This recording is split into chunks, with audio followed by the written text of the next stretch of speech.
sad man from Bangladesh.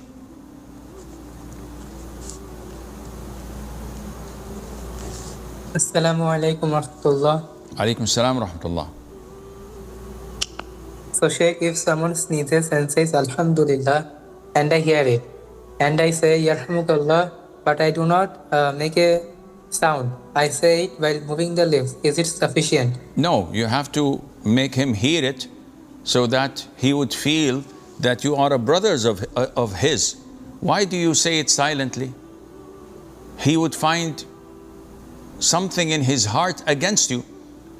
My Muslim brother heard me sneeze and say Alhamdulillah, and he does not reply to me by saying Yarhamukum Allah. Maybe he doesn't want Allah to have mercy on me. Maybe he hates me. Maybe there's enmity between me and him. This is what shaitan does. So no, you have to raise your voice.